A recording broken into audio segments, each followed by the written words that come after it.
Fala pessoal, tudo bem com vocês? Estamos de volta com mais um vídeo. No vídeo passado nós criamos então nosso primeiro projeto aqui com o React. Nesse momento nós iremos executar esse projeto que nós acabamos de criar e vamos falar um pouquinho sobre a estrutura aqui de projetos criada pelo React. Legal? Eu vou colocar então aqui o projeto para rodar e assim a gente vai avaliar o que foi criado pelo React, o que aparece na tela e depois vamos falar um pouquinho sobre a estrutura do projeto. Eu posso, aqui dentro do Visual Studio mesmo, eu posso vir aqui em terminal, novo terminal, já vai posicionar para mim aqui o terminal ó, diretamente dentro da pasta que eu tenho, que é o meu app test4, essa aqui. Se você colocou outro nome no seu projeto, será outro nome. Eu posso também aqui no terminal, detalhe que o meu terminal ainda está aberto aqui com o comando passado, que nós criamos o projeto, eu posso dar aqui um cd app test4, ele já vai posicionar para mim aqui dentro da minha pasta. Eu posso executar o comando aqui no terminal do VS Code e também posso executar aqui normalmente. No caso, eu vou aproveitar que eu já estou com o terminal aqui e vou executar aqui. O comando que eu preciso executar para rodar aqui o projeto é o comando npm start. npm start. Detalhe que aqui em cima ó, ele mostra para mim que eu posso executar o yarn start. No meu caso, eu tenho essa aplicação do yarn instalada, que é uma alternativa ao gerenciador de pacote do NPM, e também ele se integra de tal maneira com o Node, com o NPM. Talvez quando você estiver vendo esse vídeo aqui, já vai ter um outro aí juntamente, mostrando essa instalação do Yarn, como eu posso instalar o Yarn aí na minha máquina. Eu não fiz isso ainda porque não é um pré-requisito, não é obrigatório o Yarn instalado para que a gente possa executar aqui esses comandos, até porque eu estou utilizando aqui o NPM. Mas como o Yarn ele pode se integrar ao Node NPM, a gente vai fazer também a instalação do mesmo, vou mostrar, vai ter um vídeo, talvez quando você estiver vendo esse vídeo já tenha um outro vídeo aí mostrando a instalação do Yarn. Ela é bem simples, tá? Mas eu vou fazer esse vídeo mostrando. Vamos lá então, digitei aqui npm start, vou dar aqui um enter, ele vai fazer um build aqui do meu projeto, ele vai executar aqui um servidor local, veja que já abriu para mim aqui o navegador, ele chamou aqui localhost 2.3000, ele chamou o meu localhost na porta 3000, veja que ele abriu aqui uma tela no localhost 2.3000, que é a porta que ele executou, tenho simplesmente aqui o logo do React, algumas informações, um link aqui abaixo, e basicamente isso aqui é a nossa aplicação React, que foi criada ali com o comando create react app. Basicamente é isso aqui que ele criou para nós de forma automática. Vamos voltar lá no VS Code. Eu vou fechar aqui esse terminal do VS Code porque eu vou utilizar esse aqui. Depois, se eu precisar, eu abro novamente. Vamos falar um pouquinho agora sobre a estrutura do projeto que está rodando ali, tá? Na verdade, sobre toda a estrutura aqui que foi criada para nós. Eu tenho a primeira pasta aqui que é a Node Models. Eu vou até dar um zoom aqui. A primeira pasta que nós podemos visualizar aqui são os módulos do Node. Essa pasta aqui, Node Módulos, nós não iremos mexer aqui nessa pasta. Isso aqui é onde são instalados todos os pacotes referentes a esse projeto aqui. Depois eu tenho aqui uma pasta Public. Dentro dessa pasta Public eu tenho aqui um index.html, tenho um ícone, tenho algumas imagens aqui, tenho um manifest.json e tenho um robots.txt. Basicamente, temos aqui a página index, que é um arquivo HTML, que é esse arquivo aqui, com uma estrutura aqui bem básica de um HTML. Temos aqui uma logomarca, que é a logo do React que você vê ali na tela. Esse manifest.json são algumas informações aqui referentes ao projeto. Temos aqui um robot.txt, que é basicamente um arquivo para quem trabalha aí com indexação de páginas do Google. É aqui que a gente coloca as páginas que nós queremos que sejam indexadas ou não do nosso projeto. Não vem ao caso nesse momento. Temos aqui um git ignore, que é basicamente aqui configuração para quem vai usar Git para fazer o deploy aí dos seus projetos lá no Git. E aqui nós temos algumas informações de arquivos que ele vai ignorar durante esse envio dos arquivos ao Git, tá? Também não vamos fazer esse teste.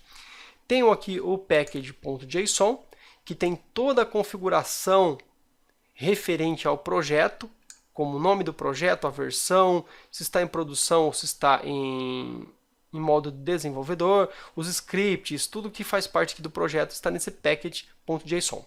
E tem esse arquivinho aqui, yarn.look, que é gerado automaticamente aqui na hora da criação do projeto. Como eu já falei, eu tenho esse yarn instalado, mas ele não é obrigatório. Então, se não tiver esse yarn look aí no teu projeto, não fique preocupado porque está tudo ok. Legal?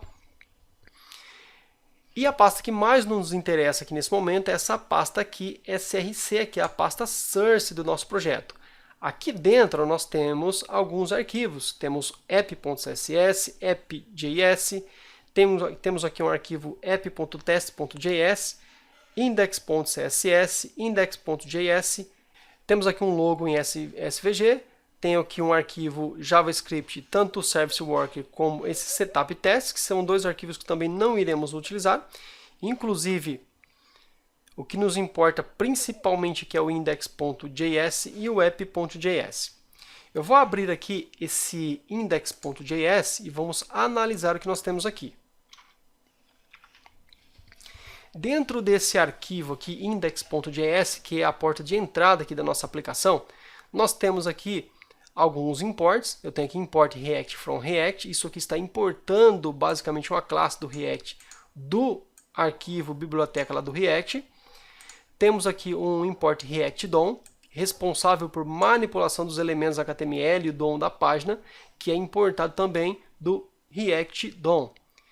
Ele importa aqui o .index.css, que faz referência a esse arquivo index.css aqui, que é o estilo, a estilização da página.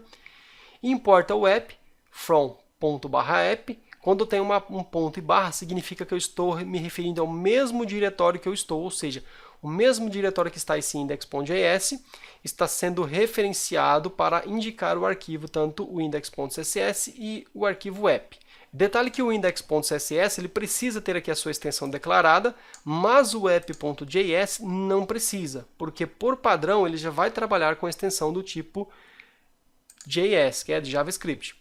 Tem aqui onde ele importa tudo como um Service Worker, de onde? Do meu Service Worker, que é esse arquivinho aqui, que a gente não vai utilizar. Então eu vou remover essa linha daqui, vou inclusive apagar esse arquivo. Esse Service Worker aqui também eu vou remover, juntamente com todos esses comentários que eu tenho aqui abaixo. Vou salvar. E o que eu tenho aqui agora é basicamente uma única linha, que é o react.dom.render. Entre parênteses aqui ele coloca uma tagzinha aqui, ó, bem parecido com uma tag HTML, aquelas tags que você já conhece, como div, span e etc. Nós temos aqui uma tag chamada app, vírgula, document.getElementById, e o ID que ele busca aqui é um elemento chamado root. Basicamente, isso aqui, o que é que ele está fazendo? Eu estou chamando aqui um método render do React DOM, que vai mostrar para mim na tela, ele vai procurar dentro de um arquivo, um document.getElementById, ou seja, ele vai procurar aqui um elemento chamado root em um determinado arquivo e vai colocar dentro dele, vai renderizar lá dentro o que eu estou passando aqui, ó, nessa tag app. Ok? Talvez esteja um pouco confuso a princípio, mas essa tag app aqui, ela é um componente, ela é um item, é um módulo aqui da nossa aplicação. Como que a gente vai entender um pouquinho agora essa questão de componente, módulo e tudo mais? Basicamente, o React ele é formado a partir de módulos, ele é modular. São vários componentes que se unem para formar uma aplicação. No caso aqui, esse app passado, ele é basicamente um componente. Nesse campo aqui onde eu tenho o app, eu poderia ter várias informações HTML. Veja que no arquivo que está rodando aqui no meu navegador, que é o meu localhost porta 3000, ele tem aqui essas informações. Isso aqui está rodando diretamente lá daquela aplicação. Se eu remover daqui, por exemplo, esse app daqui, e eu colocar aqui, por exemplo, uma div, vou fechar aqui uma div, e aqui dentro eu vou colocar meu primeiro teste com React. Tá? Eu coloquei aqui um componente HTML, uma simples div, salvei aqui o projeto. Nesse momento, quando eu salvei aqui o meu projeto, ele já efetuou um reload lá da aplicação e eu já vou visualizar a alteração que eu acabei de fazer aqui. Veja o que aconteceu aqui, todo aquele conteúdo que nós tínhamos antes, e agora ele tem apenas aqui meu primeiro teste com React, ou seja, ele pegou o que eu digitei aqui dentro, utilizou aqui o React DOM Render, utilizou aqui o document.getElementById, procurou aqui um elemento chamado root e colocou esse conteúdo lá dentro. Mas onde é que está então esse conteúdo aqui, ó, chamado root? Se nós abrirmos agora um arquivo lá da pasta public chamado index.html, temos aqui então basicamente uma estrutura HTML, nada mais que uma estrutura HTML, e ele faz aqui algumas chamadas, tá, para alguns arquivos. Temos aqui o title, que é o nome da nossa aplicação, que aparece aqui, ó, como qualquer arquivo HTML, React App. Eu posso, inclusive, mudar aqui o nome. Salvei aqui o projeto. Detalhe que toda vez que eu salvo aqui o projeto, Ctrl S, ele já renderiza novamente. Veja que já apareceu aqui acima o título. Tenho aqui o body da minha página e olha só quem eu encontrei aqui. Uma div de ID root. Ou seja, dentro dessa div aqui, ó, inclusive todo esse comentário que eu tenho aqui abaixo, eu vou remover. Vou colocar essa div root aqui ao meio. Veja que eu tenho o meu final da body aqui, tenho o final do HTML. E aqui eu tenho, no meio da minha página, eu tenho uma div cujo ID é o root, ou seja, é esse elemento aqui que o meu index.js está executando aqui o getElementById, pegando aqui o root e renderizando isso que eu coloquei aqui, ok? Eu vou depois, no próximo vídeo, voltar aqui a tag app e nós vamos falar um pouquinho sobre o arquivo app.js e entender o que é que estava acontecendo aqui na criação inicial do projeto.